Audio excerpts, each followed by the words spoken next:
Hello again. Today we're going to be starting our work on the Pythagoras theorem. Some of this will be a refresher from your work in S2. I'm just going to go through all the different sections for finding the hypotenuse. Now remember from our recent work on trigonometry, the hypotenuse was the longest side of a right-angled triangle. It's always the side which is opposite the right angle. The one that I've arrowed with the red arrow here, which is a C. Length C. Sometimes that'll be called length H. I'm just going to call it C for this part just now, so that I can have A, B and C in my formula, because that looks nice and pretty. As I said, C is always the longest side, and Pythagoras, a long time ago, around 500 years BC, came up with a formula in the relationship between the sides, and that is that the length C squared is equal to the length squared, A squared plus B squared, of the other two sides of a right-angled triangle. And that works for every right-angled triangle. In actual fact, the theorem was known over 1,000 years before that. It's been found in Babylonian tablets, almost up to 18 or 1900 BC, which is a long, long time before that. However, over time, Pythagoras has been credited with the formula. So it's now Pythagoras' theorem. Let's have a look at some examples of this. We can use Pythagoras' theorem to find the missing lengths. So in the way it was set up in the first slide that we looked at, when we have C squared equals A squared plus B squared, we can use that to find C, which is the longest side. So I'm just going to call that C at the side. And then it doesn't matter which way around the other two sides go, so I'll just call them A and B. Now that we've named all our sides, we can substitute into the formula.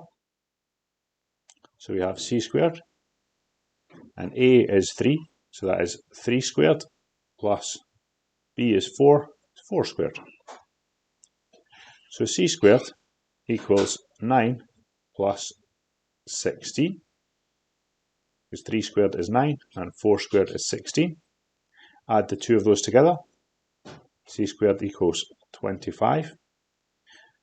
But we're not looking for C squared, we're looking for C. So what we have to do now is take the square root of C squared, which will give us C equals the square root of 25. And if you remember, the square root of 25 is 5, because 5 squared is 25. So length C is 5 centimetres. And that's our answer. Okay, so we can use that formula at the top here to work out the length of this side here, the missing and unknown side, the length C, which is the hypotenuse. Doesn't matter which way the triangle's facing. If you can see, it was facing to the right, now it's facing to the left. That makes no difference. The only thing that's important is that it's a right-angled triangle. That is this part down here. As long as it has this, a little symbol there, sometimes it'll have 90 degrees rotated, most of the time it's going to have a little box. If it has that, then this side opposite it is the hypotenuse.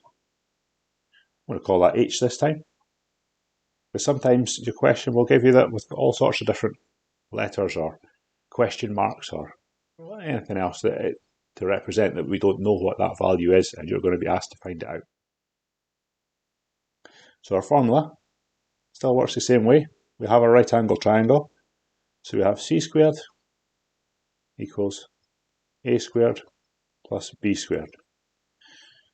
So the question asks us to find H, that is going to be our C, and then A and B. It doesn't matter which round do the A and B go. So we can substitute all of those into our formula. So our C squared becomes H squared, because the length we're trying to find is called H in the question. And A is 5, and B is also 5. No, not B, 5.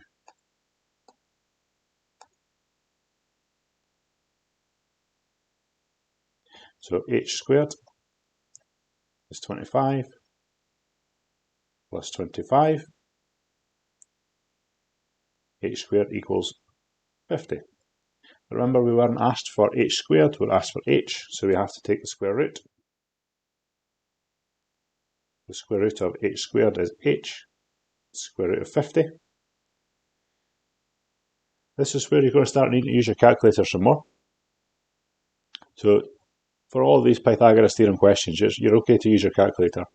There are very few sort of special sets of numbers which will always work out as whole numbers. I used one in the first one, which is 3, 4 and 5. That's called a Pythagorean triple. There are quite a few of them, but most questions you get asked, you're going to end up with taking the square root of a number, which is going to give you a number with lots of decimal points. That's not something you'd be expected to do without a calculator.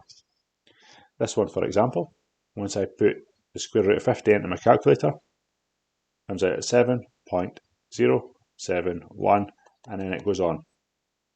So we're going to round that to two decimal places, 7.07 centimetres to two decimal places. Okay. A lot of the time when you use your calculator, you're then going to have to round. If the question doesn't tell you how many decimal places to give the same level of accuracy as in the question at the start. So if it says 5.2 or 5.3, then that's one decimal place. So give your answer with one decimal place. I've chosen to do 2 here because there's no decimal places here, so I can choose whatever I like. I just chose to do 2. Here's another way that your triangle could be presented. It might look like it's upside down. Again, it doesn't make any difference. The only thing you have to pay attention for is where is the right angle. So it's at the top. So this side that's opposite it is going to be the longest side. This question I'm going to call it X. Just to show that, again, it doesn't matter what that's called. That's the bit that we don't know. That's what we're going to have to work out. So we use our formula. C squared equals A squared plus B squared. So we're going to need to name our sides. So the longest side is always the C, and that is opposite the right angle. So I'll just put a little C here. And the other two, as I said before, it doesn't matter which way around they do. I'm going to call that one A and that one B, but it could just as easily be the other way around. It doesn't make any difference. Okay, so now we substitute in. So our C becomes an X squared, because the length C is actually X. A is 4.3. And B is 7.2. Okay, so this is where you need to use your calculator as well. And whether you do this all in one step, or if you do it in stages like I'm going to write it down, that's entirely up to you. Your calculators can handle you typing all of that in one go. Or if you're using one of the scientific calculators, it can. Sometimes if you're using your phone, it might not be able to. So just do them one step at a time then. So X squared is equal to 4.3 squared.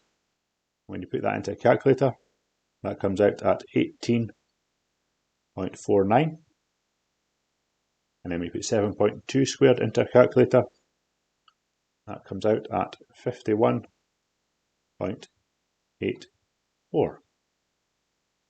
We add the two together,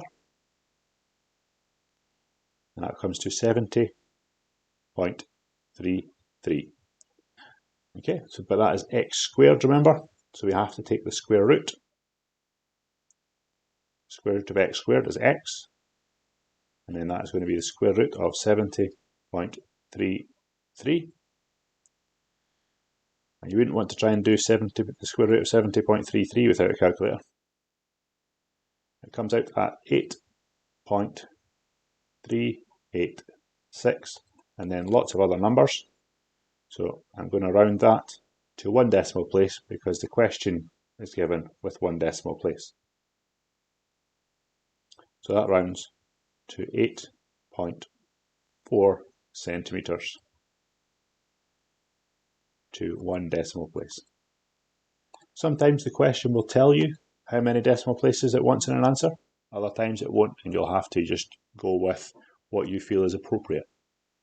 So normally, you would just stick to the same number of decimal places as are in the question. Okay, thank you.